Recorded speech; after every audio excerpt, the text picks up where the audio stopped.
Previously on Alan Wake, Alice has been kidnapped. Alan, please help me. Alice? You'll do exactly what I say if you ever want to see your wife again. I can't tell anyone except my agent Barry. Damn it, Barry, they'll kill her. You're my best friend, and I'm worried that you're not right in the head. The ransom is a manuscript I supposedly wrote that's coming true before my eyes. It happened just the way it was on that page. So dark. I have found only a few scattered pages. I want the entire manuscript. The deadline is in 2 days. I found Mr. Wake's pages.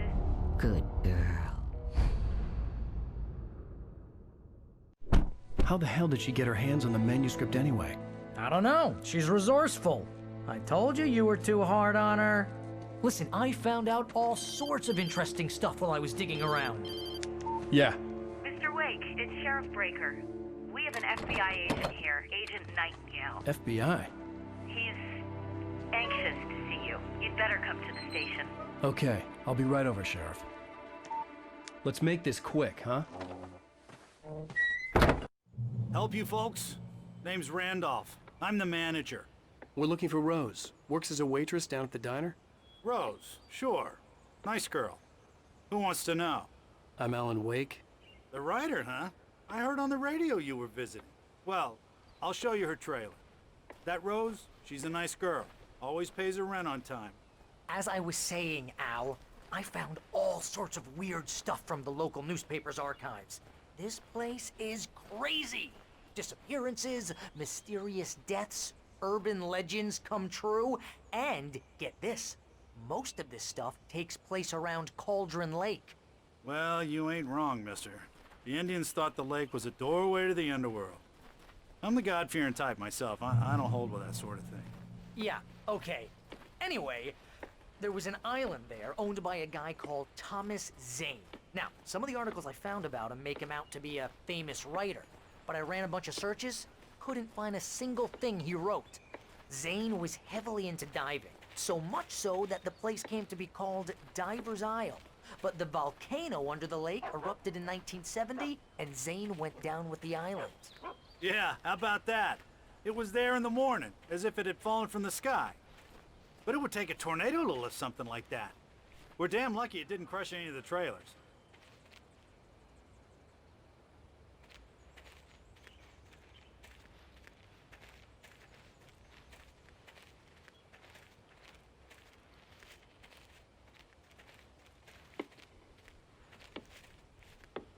It gets better.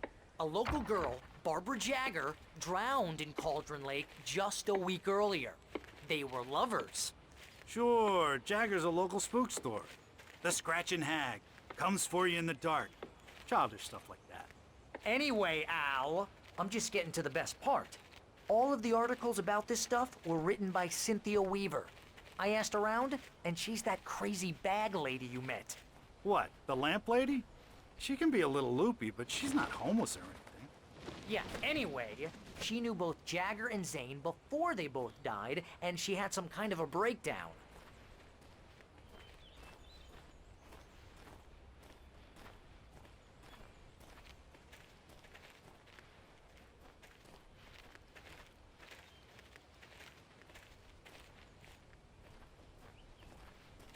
Well, mister, this here's Rose's trailer. You mind me asking what you want with her?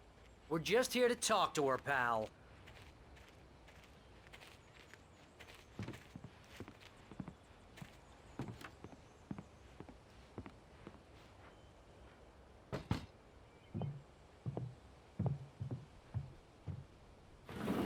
Welcome to... Oh dear, Mr. Wake. I'm so glad you're here.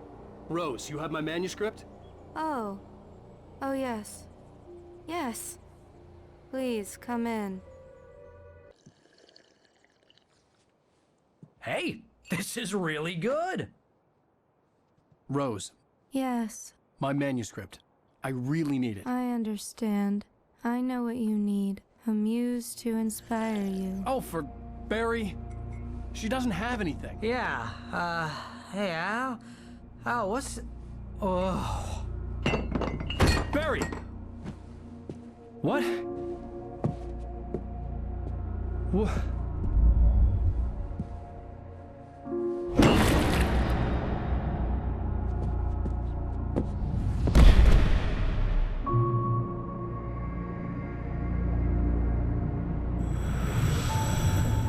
coming for you, hiding in my barber's skin. I'm too weak to stop it. You must turn the lights on. I promised I'd come visit you and your lovely wife. You must finish what you started. I insist. You must turn the lights on. Turn the light on. Back to work, boy.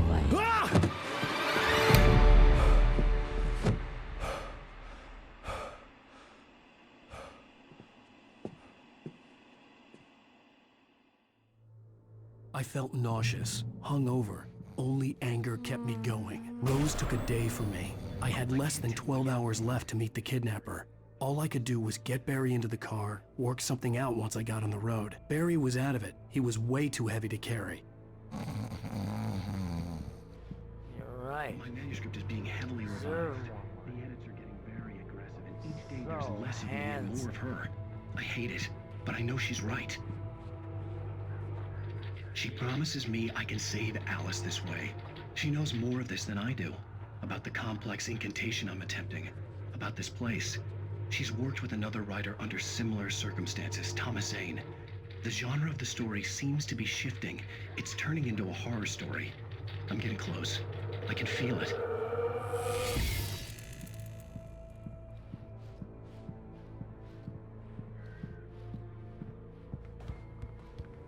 My gun and flashlight were gone.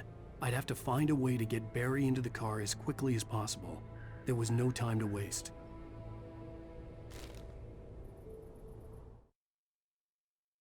Mr. Randolph liked Rose. That little smile she had. How she was still sweet when life had tried so hard to make her bitter. It wasn't any of his business what she did in her trailer. But those strangers, the writer and his smart-ass sidekick, looked like trouble. And they'd been in there for hours, way past her normal bedtime. He reached for the phone and called the sheriff's station.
Oh, you're gonna get it now.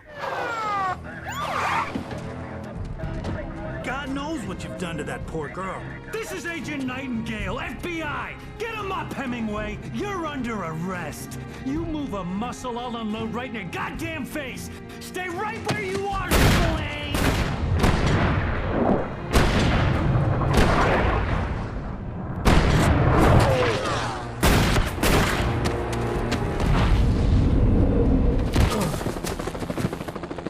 What are? I'm standing right here, you goddamn maniac!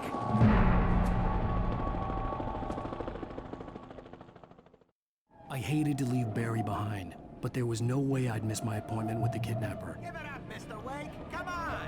Make it easy. Get after him. Don't let him get away. Move it, move it, move it. I'll have you shot when you let him get away.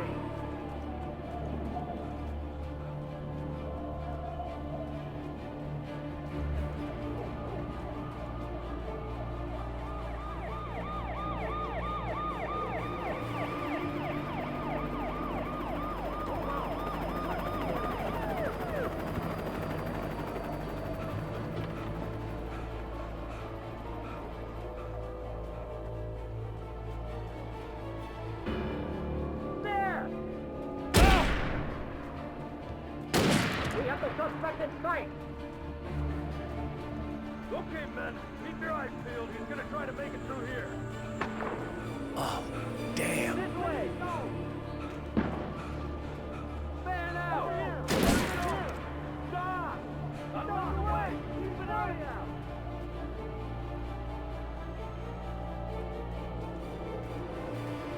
God damn it! Where'd he go? Look away! Keep an eye out!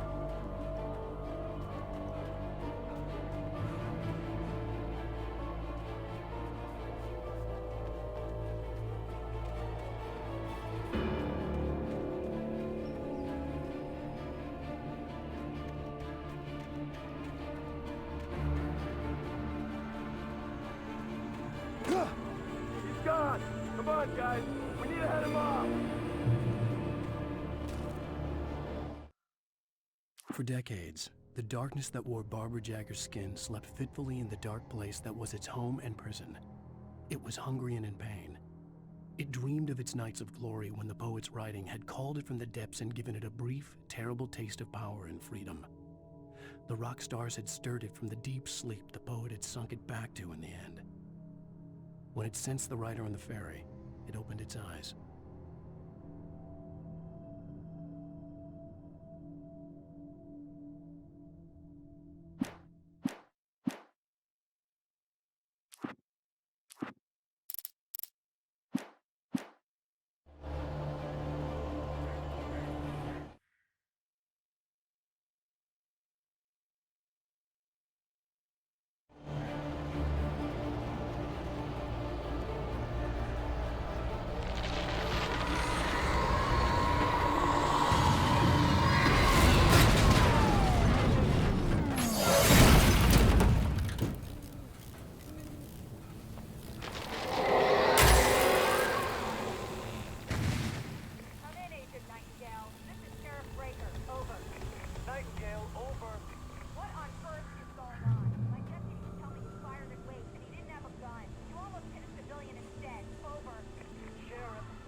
Search the area!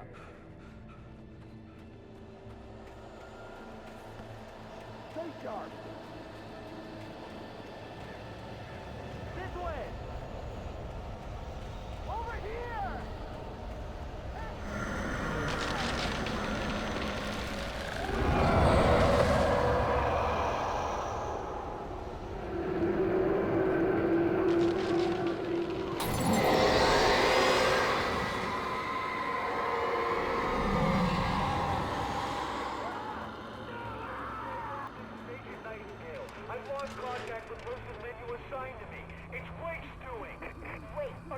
This horror was everywhere I went, circling me. The cops didn't stand a chance. They were after a writer, not a monster. I don't know yet, but I'm not in the habit of jumping to conclusions. That tends to come back and bite you in the ass. Out.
This is James. Mulligan, Thornton, come in. Over. Thornton here.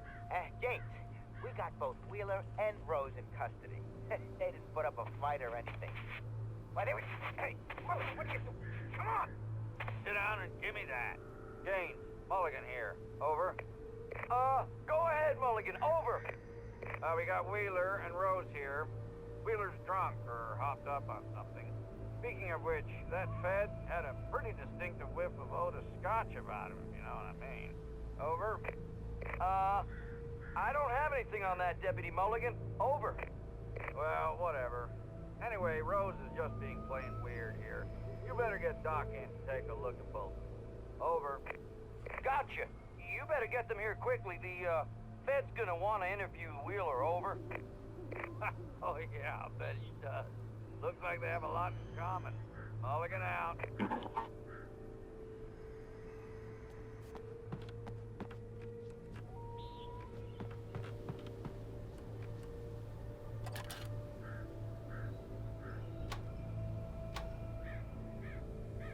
I could see the lights of the radio station in the distance.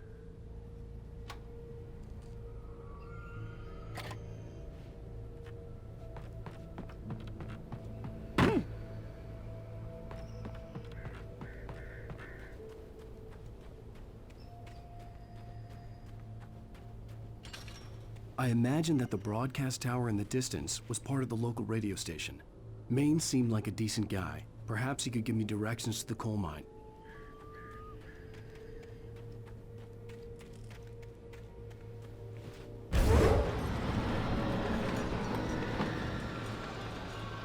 Unnatural shadows clung to the gate. The darkness that was after me was trying to stop me. I wouldn't get through without light.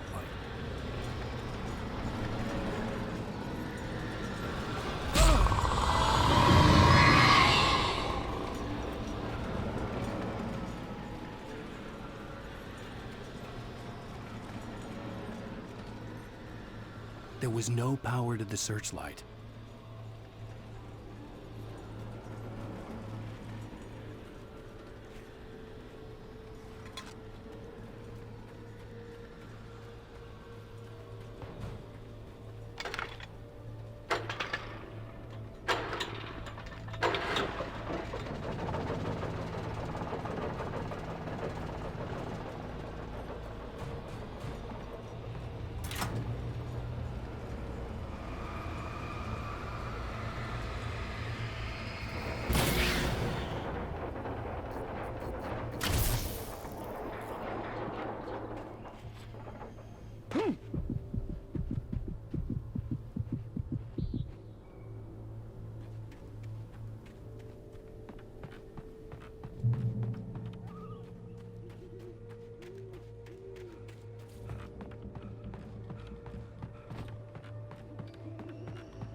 It took me a moment to recognize the flashbang grenades.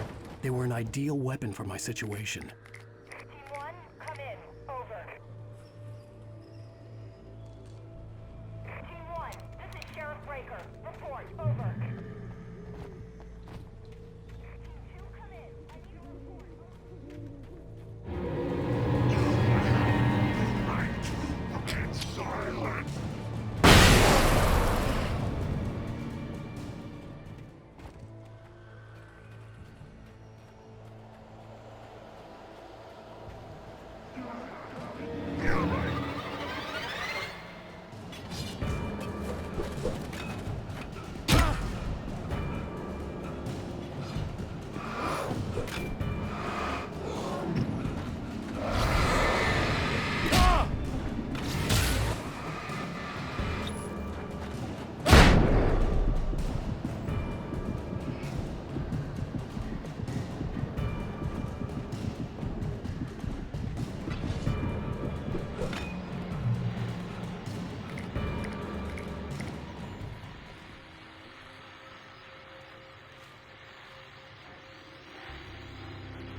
another call.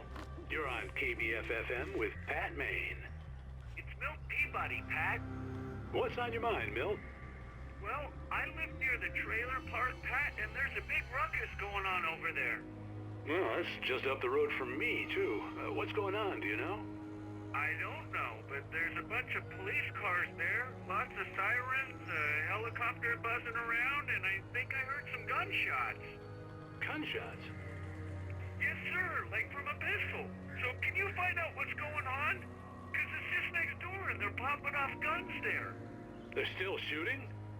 No, it was maybe 10, 15 minutes ago. It sounds serious, Pat. I'm telling you, it don't sound like no party. Well, I'm certainly going to give the station a call, Milt. Okay. You'll hear it here as soon as I hear from them. Okay, thanks.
I hope Maine could lend me a car to get to the coal mine.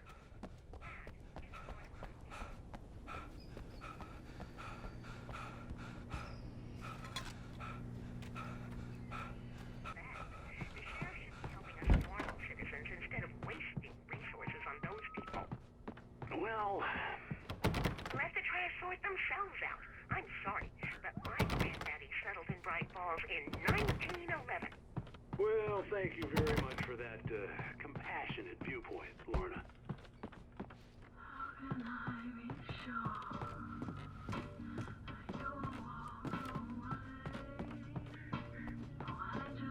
Oh, here's a little surprise. The famous writer Alan Wake just walked in. Folks, I'm going to see if I can talk him into an interview. Come on in, Mr. Wake.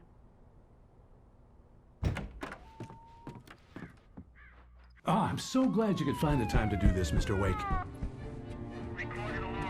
Nowhere to run now, Dan Brown. You back away from me. Don't hurt. Whoa. Everyone calm down. Put the gun down. We're all friends here, right? Cool your jets, Nightingale. We got him. Judas Priest! What the hell's the matter with you? There's a civilian in there.